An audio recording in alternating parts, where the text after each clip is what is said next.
A interpretação dos sonhos por Sigmund Freud, as fontes psicológicas dos sonhos. Enquanto abordávamos as relações dos sonhos com a vida de estar desperto e um material fantasioso, verificamos que tanto os mais antigos quanto os mais recentes estudiosos dos sonhos eram unânimes na crença de que os homens sonhavam com aquilo que fazem durante o dia e que com o que lhes interessa enquanto estão acordados. Tal interesse transposto da vida estando desperto para o sono seria não somente um vínculo mental, mas um elo entre os sonhos e a vida, como também nos proporcionaria uma fonte adicional de sonhos, a qual não seria de se desprezar.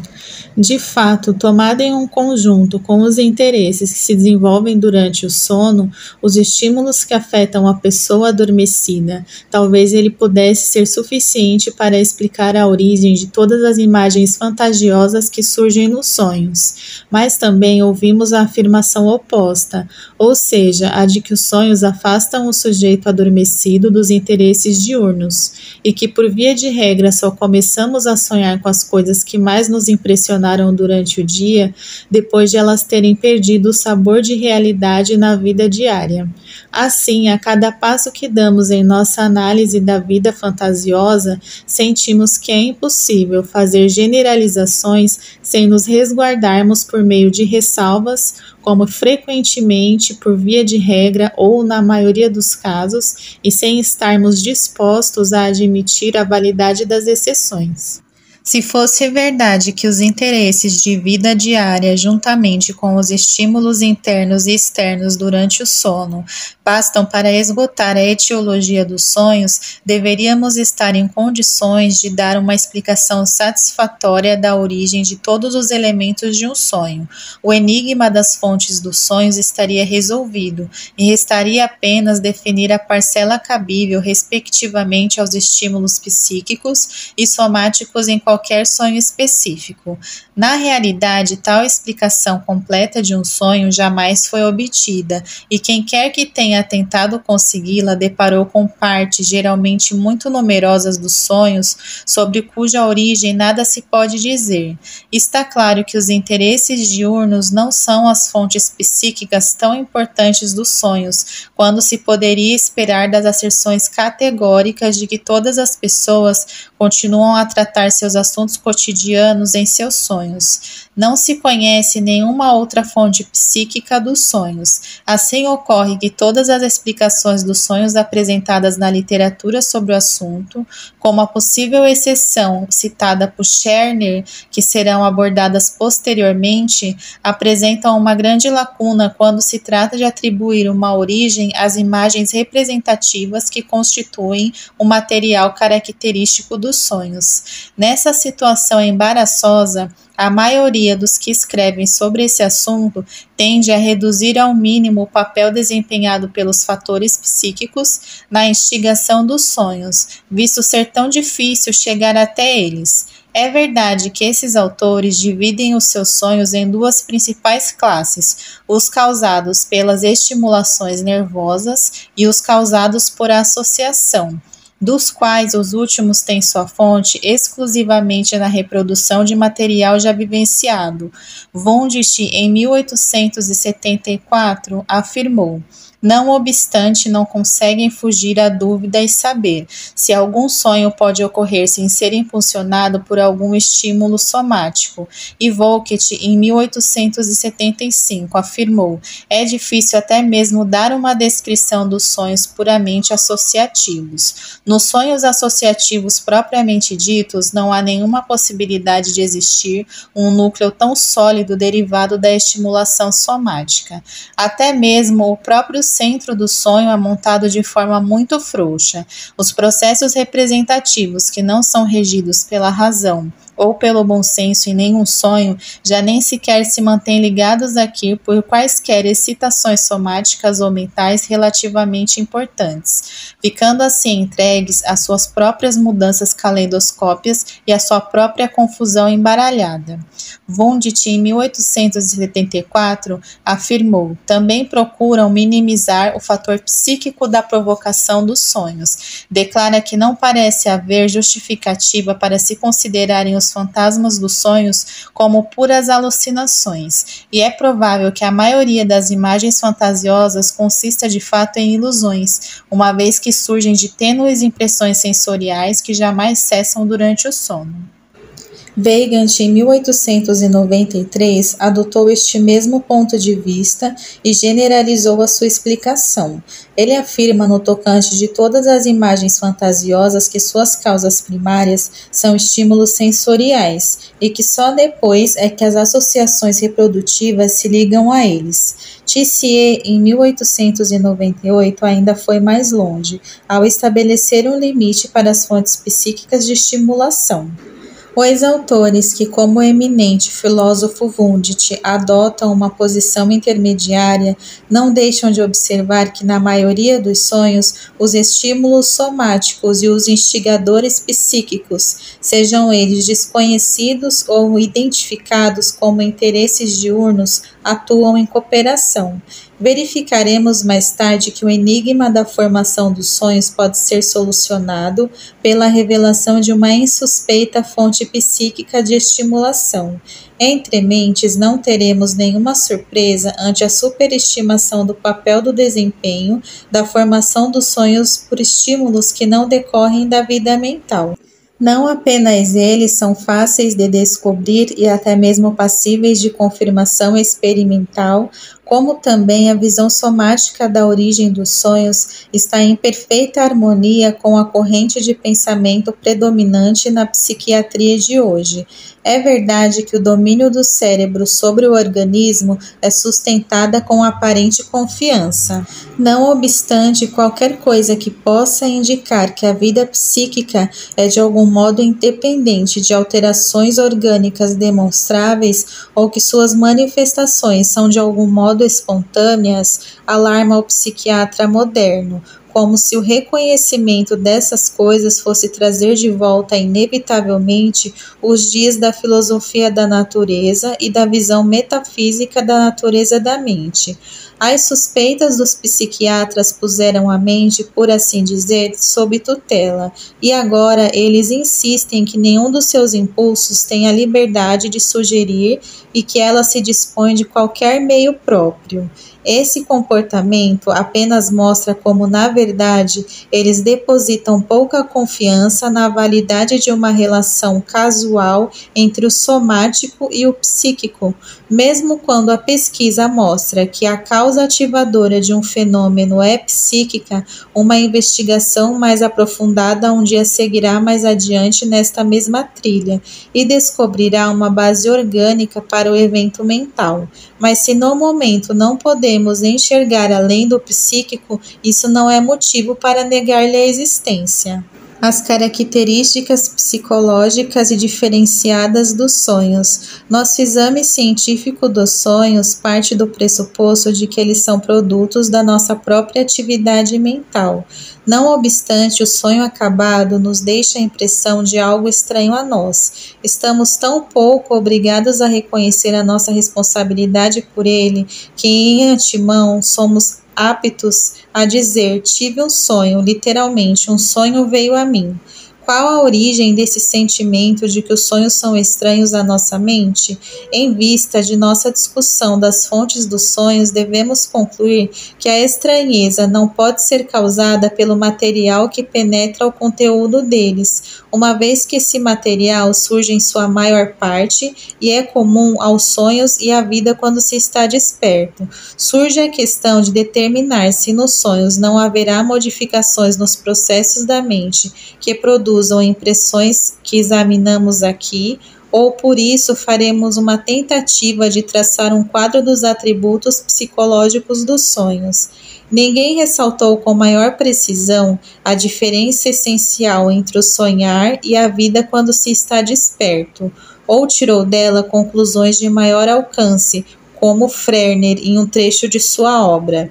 Em sua opinião, nem mesmo o mero rebaixamento da vida mental consciente a um nível inferior ou ao limiar principal, nem ao desvio da atenção por influências do mundo externo são suficientes para explicar as características da vida onírica e fantasiosa quando contrastadas com a vida real, quando se está desperto.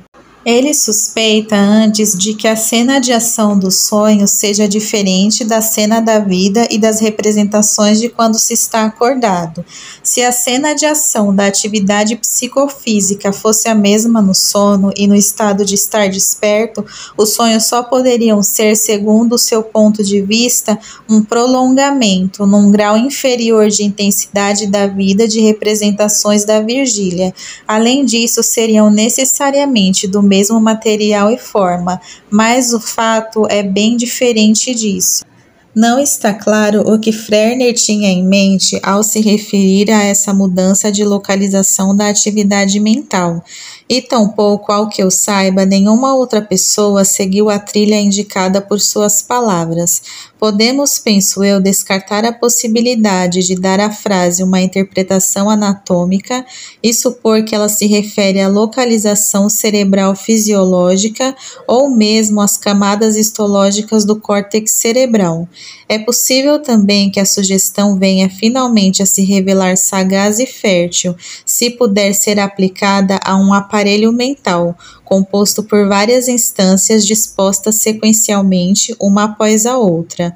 Outros autores se contentaram em chamar a atenção para as características distintivas mais tangíveis da vida onírica e em adotá-las como ponto de partida para tentativas que visavam a explicações de maior alcance.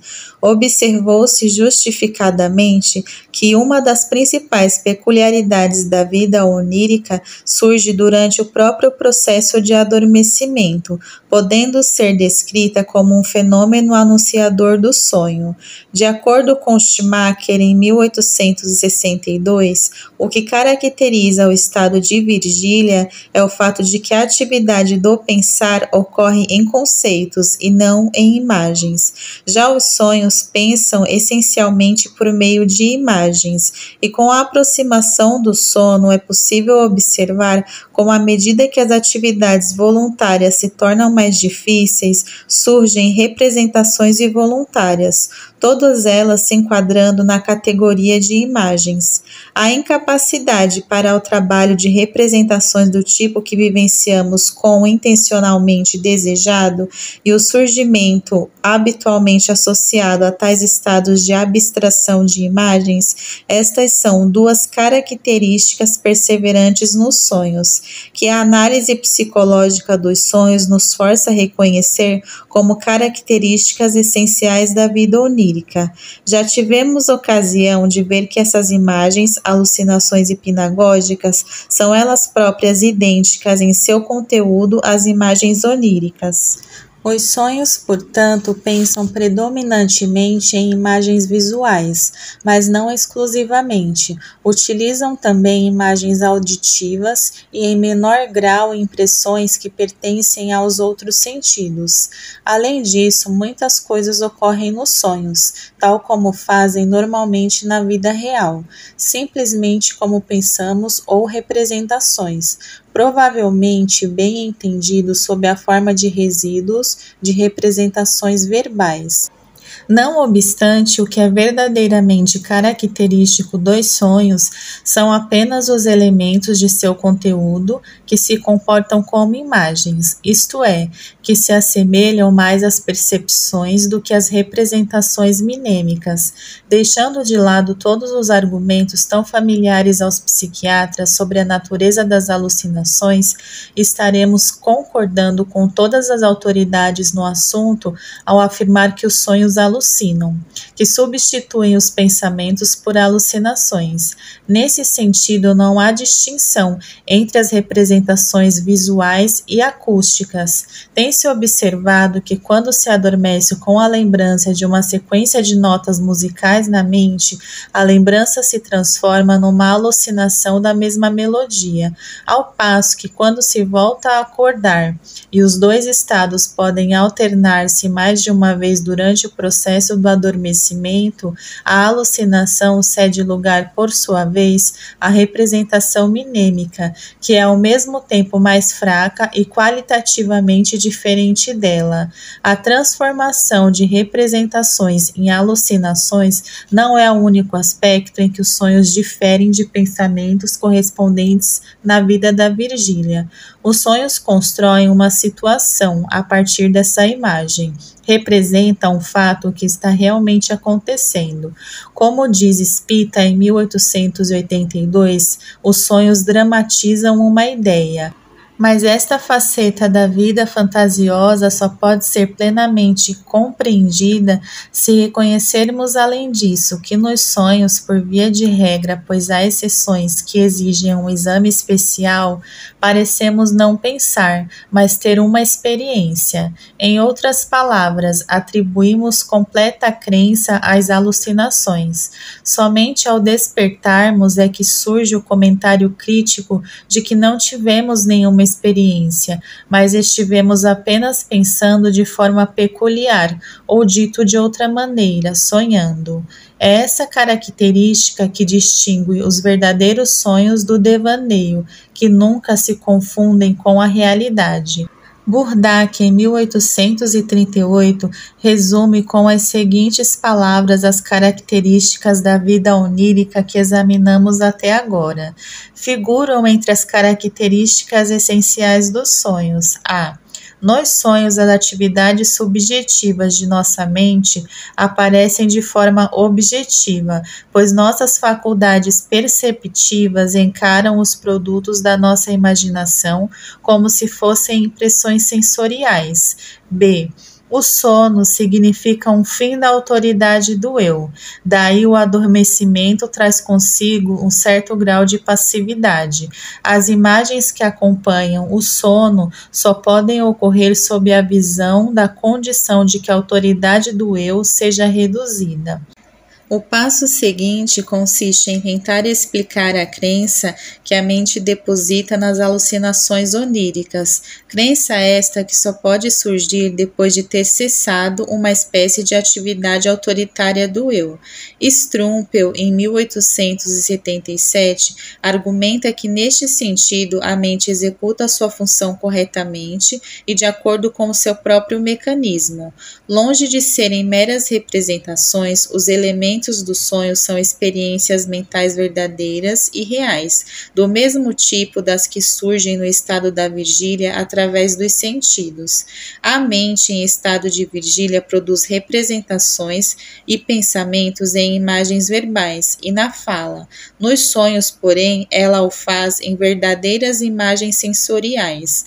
Além disso, existe uma consciência espacial nos sonhos, visto que sensações e imagens são atribuídas a um espaço externo, tal como são na vida da vigília. Deve-se então supor que nos sonhos a mente também mantém uma relação com as suas imagens e percepções que estão ligadas à vigília. Se não obstante, ela comete um erro ao proceder assim.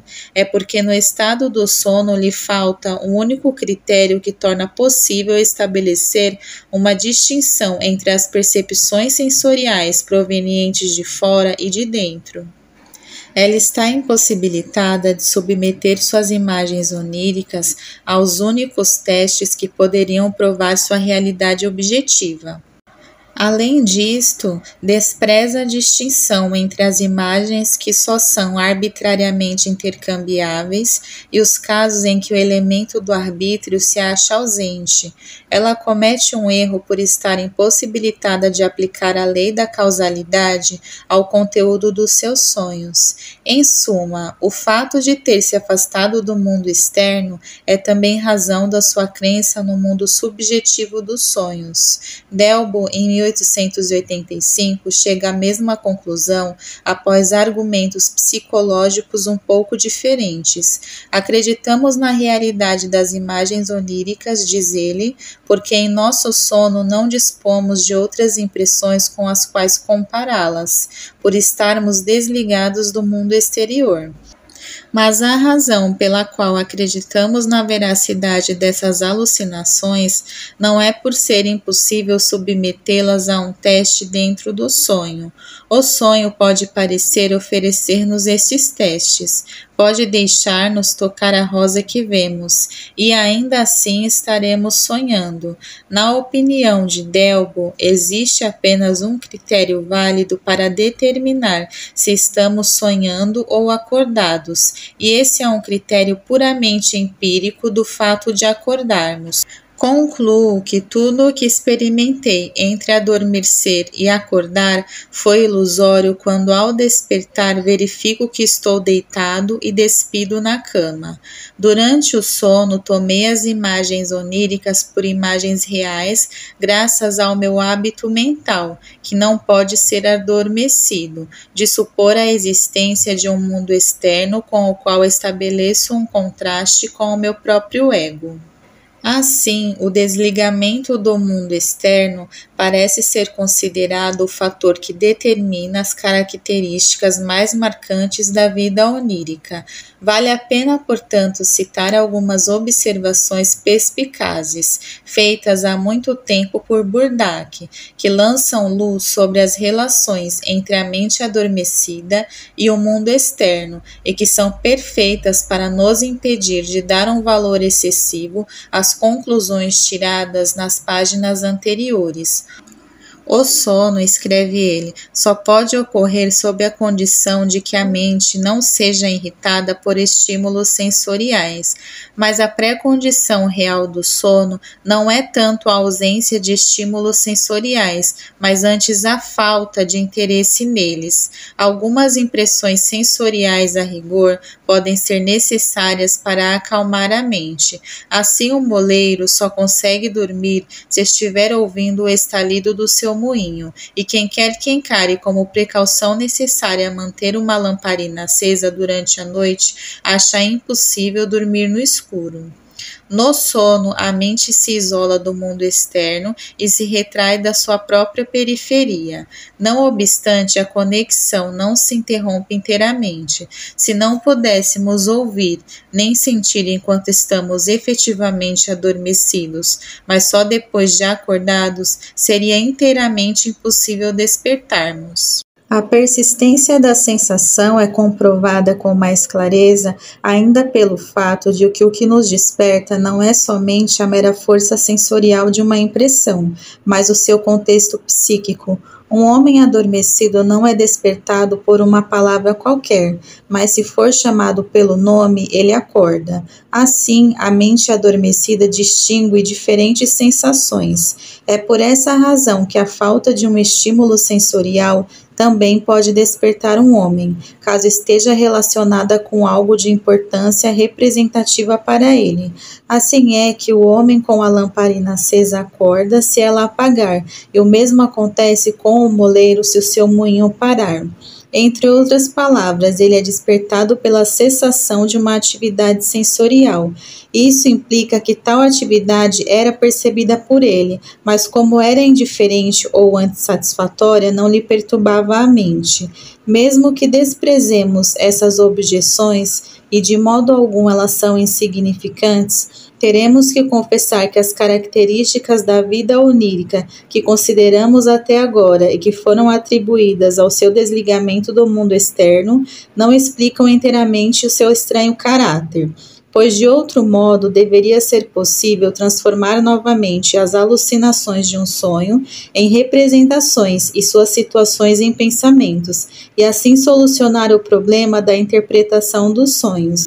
Isso é realmente o que fazemos quando, depois de acordar, reproduzimos de memória um sonho, mas quer consigamos efetuar essa retradução inteiramente, quer apenas em parte, o sonho continuará tão enigmático quanto antes. E com efeito, todas as autoridades presumem sem hesitar que ainda outras e mais profundas modificações do material representativo da vida da Virgília têm lugar nos sonhos. Strumpel, em 1877, esforçou-se por delinear uma dessas modificações no seguinte trecho: com a cessação do funcionamento sensorial e da consciência vital normal, a mente perde o solo onde se enraizam os seus sentimentos, desejos, interesses e atividades. Também os estados psíquicos, sentimentos, interesses e juízos de valor, e que estão ligados a imagens minêmicas da vida da Virgília, ficam sujeitos a uma pressão obscurecedora, com o resultado da qual a sua ligação com tais imagens se rompe. As imagens perceptuais de coisas, pessoas, lugares, acontecimentos e ações na vida da Virgília são reproduzidas separadamente em grande número, mas nenhuma delas leva consigo o seu valor psíquico. Esse valor é desligado delas e assim elas flutuam na mente ao seu bel prazer. De acordo com Strumpel, o fato de as imagens serem despojadas de seu valor psíquico, fato este que, por sua vez, remonta ao desligamento do mundo externo, desempenha um papel preponderantemente na criação da impressão de estranheza que distingue os sonhos da vida real em nossa memória. Já vimos que o adormecimento envolve de imediato a perda de uma das nossas atividades mentais, qual seja o nosso poder de imprimir uma orientação intencional à sequência das nossas representações. Nos vemos agora diante da sugestão, que afinal é plausível, de que os efeitos do estado do sono podem estender-se a todas as faculdades da mente. Algumas dessas parecem ficar inteiramente suspensas, mas surge então a questão de saber se as demais continuam a funcionar normalmente e se nessas condições são capazes de trabalho normal. E aqui é possível perguntar se as características distintivas dos sonhos, que não podem ser explicadas pela redução da eficiência psíquica no estado do sono, uma ideia que encontra apoio na impressão causada pelos sonhos em nosso julgamento de Virgília. Os sonhos são desconexos, aceitam as mais violentas contradições sem a mínima objeção, admitem impossibilidades, desprezam conhecimentos que têm grande importância para nós na vida diurna e nos revelam como imbecis éticos e morais. Quem quer que se comportasse quando acordado da maneira peculiar à situação dos sonhos seria considerado louco. Quem quer que falasse quando acordado da maneira como as pessoas falam nos sonhos ou descreve o tipo de coisas que acontecem nos sonhos, dar-nos-ia a impressão de ser um débil mental. Parecemos não fazer mais do que pôr a verdade em palavras quando expressamos a nossa opinião extremamente desfavorável sobre a atividade mental nos sonhos e asseveramos que neles as faculdades intelectuais superiores, em particular, ficam suspensas ou pelo menos gravemente prejudicadas.